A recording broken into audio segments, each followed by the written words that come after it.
What is going on, everyone? I'm sure that you have seen it or heard about it, but RadioShack is in the crypto game in a big way. This is a quick short to tell you what they're doing and why it's could be important or really cool. So we're going to jump right into it. So as some of you may have seen, that they are bringing cryptocurrency to mainstream. How do they plan to do this? What is their game plan? So they're starting with swaps. And their big position is that the problem for mass market adoption by enterprises for crypto is the lack of reliable liquidity. And typically in liquidity pools right now, such as SushiSwap and Uniswap, they call it rented liquidity, meaning that people that are liquidity providers in these pools are typically there for short-term gains and not long-term holds. So what RadioShack is doing in partnership with Atlas USV is to be able to create and offer enterprises a much more reliable liquidity pool solution. And they're going to be doing this in a two-pronged approach. One is that they are starting with a swap, but their secret sauce is that they want to offer deep liquidity in partnership with Atlas USV as kind of the backing protocol, but then be able to leverage the big portfolio that these two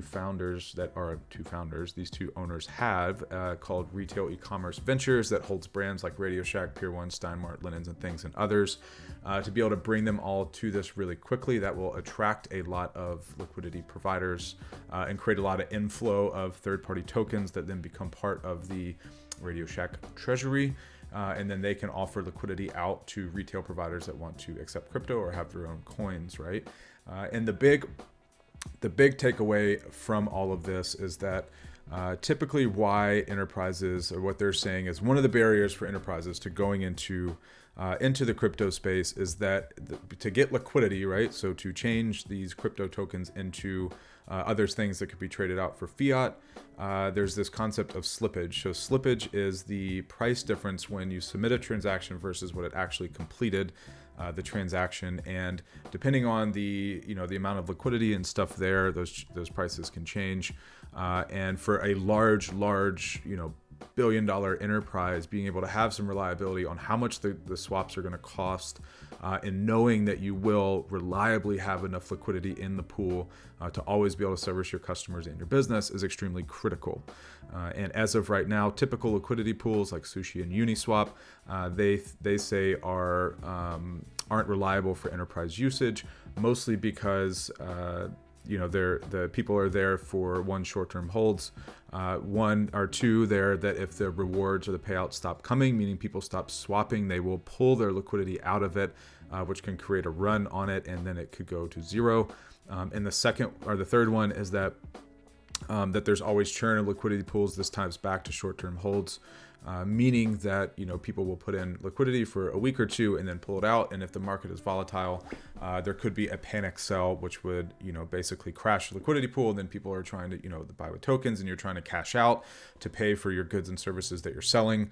This can become really dangerous.